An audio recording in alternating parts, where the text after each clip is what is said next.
Record personnel à 5,82 m qui avait été effectué à Monaco en 2019. Valentin, bonsoir. Bonsoir. Comment ça va? Ça va plutôt très très bien. Bon, on voulait t'avoir ce soir pour parler un peu d'athlétisme, tu t'en doutes, pas de pétanque. Et pourquoi pas, hein? Et ouais. Quoique. Parce que bon, les Jeux Olympiques, comme tu t'en doutes, hein, approchent à grands pas. Et voilà, on va te questionner avec nos Thierry nationaux sur cet événement majeur qui, je pense pour toi, est un événement qui va rester dans ta mémoire et un événement important pour toi. Et dans quelle discipline alors? Pétanque Et, ou... ouais, non, je laisse la boule lyonnaise pour mes amis du comptoir. Et, non, ouais, c'est sûr, c'est l'événement que j'attends depuis 2016. Je l'ai loupé de pas grand-chose en 2016. Là, je vais avoir mes premiers Jeux Olympiques, donc voilà, j'ai même pas forcément les mots. Je suis un peu encore ému d'y être, enfin, d'en parler. Du coup, je suis encore ému, même si je m'y attendais depuis 2019. Donc voilà, que dire de plus? Et justement, pour revenir un peu en arrière, bon, la perche en France, ça s'est vraiment démocratisé grâce à la famille Lavillenie, on peut le dire. Mais pour revenir un peu en arrière, pourquoi toi tu as choisi la perche? Je pense qu'il y avait ton papa dans l'histoire au départ. Ouais, exactement, pour faire comme papa. En fait, la vraie histoire, c'est que mes grands-parents faisaient de l'athlétisme, mes parents, Ouais. mais vraiment comme ça, lambda. Mon grand-père était juge. Et tous les ans, il y a les interclubs, donc c'est une compétition où il y a deux personnes, deux hommes et deux femmes par discipline, et on prend le nombre de points total et on fait un classement entre les clubs. D'où le nom interclub. Mhm. Et dans les petits clubs, il manque souvent des lanceurs, il manque dans des épreuves des personnes. Et ils ont dit à mon papa, Gilles, tu veux pas faire ça à la perche? Ah, lui, allez, on y va, on essaye. Et donc il a pas été bon, mais il a adoré. Et du coup, il en a fait, et donc forcément il a progressé. Et puis il s'est pris de passion, je dirais même d'amour pour cette discipline. Et donc forcément, tout naturellement, il nous a à Renaud et à moi, il nous a inculqué des valeurs. Et voilà, il nous a transmis ça. Et puis voilà, maintenant, ni Renaud ni moi, on se voit arrêter la perche.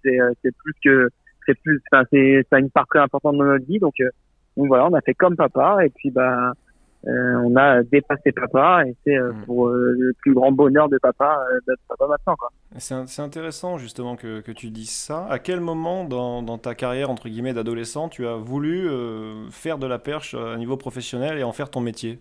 Est-ce que tu as eu un déclic? En fait, réellement, je me suis déjà posé cette question et j'ai jamais eu la réponse, savoir quand est-ce que je me suis dit je veux faire ça de ma vie. Ça s'est tout le temps fait naturellement.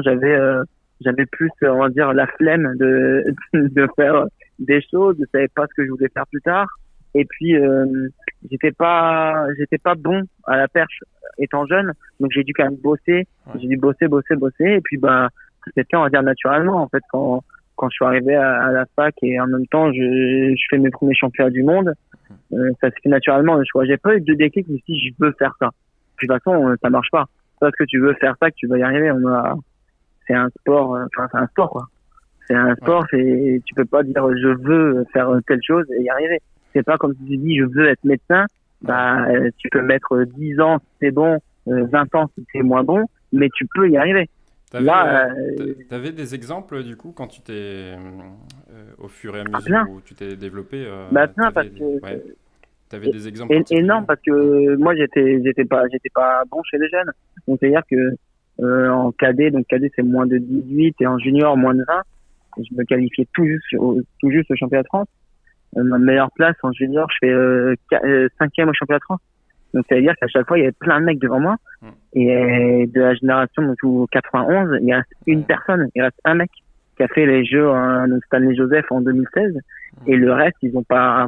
On est trois à avoir percé à très haut niveau. Oui, parce que Et pourtant, t'as vraiment explosé en 2013 réellement, où avec ton record en salle à 5,65 c'est ça. à Nevers, c'est ça, hein? Non, je fais 60. Oui, si, pardon, je fais 65 à Nevers et le lendemain, je fais 70 à Metz. Ouais. Donc, en fait, en un week-end, je passe de louper les championnats de France le week-end d'avant.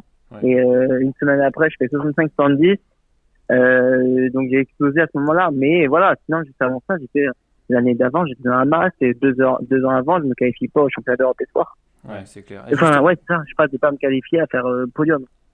Quel est justement ton meilleur souvenir pour l'instant dans ta carrière? Bon, j'imagine que tu vas me dire les Jeux Olympiques, mais tu les as pas encore fait, donc jusque-là. Non, j'en ai pas mal. Je mettrai le meeting Hercules de 2019 Où tu fais ton record? parce que ça, ouais, parce que je fais mon record. Je suis devant toutes les personnes qui comptent, enfin quasiment toutes les personnes qui comptent pour moi. Ouais.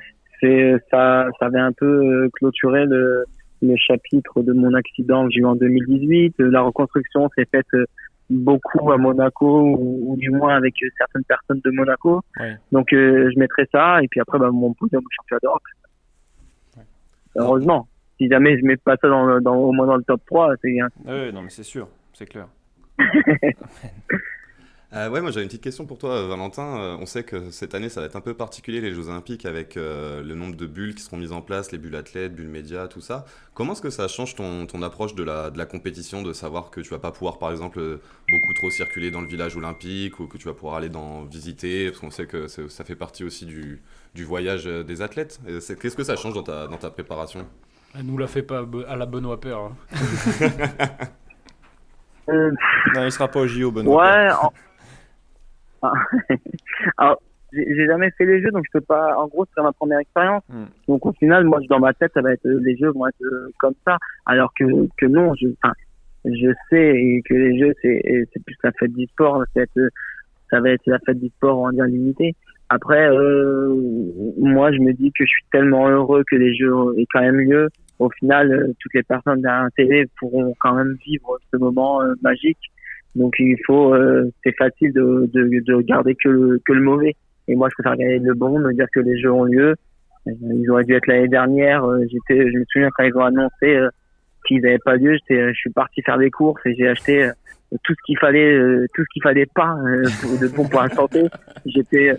Je m'en souviens, j'étais dans le magasin avec mon chariot, je passais dans les rayons, gâteaux apéro, etc. Ah. J'étais en pleurs et je balançais des trucs dans mon chariot. Mais donc voilà, je me dis. Ouais. Non, donc voilà, moi je me dis, ouais, ils ont lieu, c'est une belle chose, Ouais, c'est même magnifique. Globalement, depuis 2 ans, tu es sur une pente ascendante. Hein. Ta 6e place à Doha en 2019.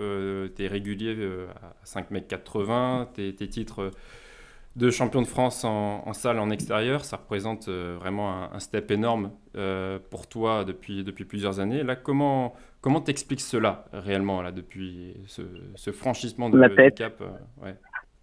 Ben, en fait, je suis passé, j'étais soi-disant perdu et je devais arrêter puis jamais pouvoir en faire. Donc, ça a été de l'orgueil de me dire que c'est pas les médecins qui pourraient choisir, mais c'est moi qui choisirais. Et après, en fait, quand tu te rends compte que d'un moment aussi grave que j'ai eu pour mon pied, parce qu'au final, j'ai encore 10 vis dans le pied, une fracture calcanéum, une chute à côté du tapis à plus de 5,50 m sur du béton. Tu te dis, au final, j'arrive à revenir de ça, j'ai dû réapprendre à marcher. Ouais. Donc tu te dis, pourquoi quand tu sautes, tu vas te mettre des barrières. Et donc j'ai réussi à faire péter des barrières tout bêtement comme ça. Oui, et donc après, voilà, tu prends... Un déclic psychologique au final. C'est ça. Et puis, mais sauf que je sais que j'ai encore plein de déclics de petites barrières à enlever. Donc, je sais que je vais y arriver bientôt parce que déjà, j'en ai pris conscience. Justement, tu parles de déclic psychologique pour Tokyo. J'imagine que tu n'auras pas de frein. Alors, quelle est ton ambition? Alors, j'imagine que tu vas dire gagner. Mais comment tu vois un peu non, faut être réaliste. Je pense que la gagne, elle est quasiment impossible au vu de c'est du sport, c'est pas impossible. Ouais, mais sauf que lui, il fait pas du sport. À un moment donné, c'est voilà. Il va écraser le Suédois. On parle du plantisme. Ah voilà. Non, mais le but, clairement, je pars à Tokyo pour aller chercher une médaille. Après, je sais que ma place, c'est entre entre la 8e, voire 8, voire 10, entre les 8, 10 et jusqu'à 1, 2 ou 3. Donc, avec la même barre, je peux me retrouver 7e ou 2e ou 3e. C'est tellement le niveau actuel est super dense. Donc, c'est trop bien. Mais c'est bien pour les spectateurs. Ouais. Et quand t'es acteur, tu dis mince. C'est vrai qu'il y a Il était mieux avant. il y a quelques acteurs majeurs, mais on l'avait vu à Rio en 2016 avec justement la victoire du Brésilien qui était un peu surprise, Da Silva, au final qui a eu la médaille d'or. Donc on ne sait jamais pour cette année. Tout est possible. Et justement, C'est ça. nous, les Thierry, si tu chopes une médaille, on attend ta dédicace au micro de Laurent Luyat pour remercier les Thierry parce qu'on va t'encourager durant ces Jeux Olympiques. Ok, prends note. On retient, hein. Tu sais qu'il y a toute la principauté de Monaco qui t'entend là. Qui t'écoute, hein. Attention, Ah ouais, mais c'est attention. bon. Alors. Bon, Si ça fait Monaco plaisir dans d'entendre tout va bien. ton enthousiasme et puis on te souhaite le meilleur pour. Et pour Pour conclure, bon ouais. week-end, bonne chance pour ce week-end aussi. Tu vas à Sotteville, non? Oui, je vais à Sotteville dimanche. Ah, tu vas à Dernière Sotteville compète dimanche. avant les Jeux. Ouais. Sotteville. Il y a un gros plateau là. Hein. Ouais, il y a un beau plateau. Il manque pas grand monde. Ouais. Bon, Il manque écoute. pas grand monde, donc c'est cool. J'ai une petite répète générale avant de partir. Je pars une semaine après, je pars à Kobe en stage de préparatoire, donc c'est nickel. Bon, bah, top. En tout cas, merci Valentin pour ton message. On te souhaite bonne chance pour ces Jeux Olympiques et on espère qu'on se reparlera après une fois que tu auras la médaille Avec au cou. grand plaisir. Allez, ciao Valentin, merci. Bonne journée, au revoir. Merci. Ciao.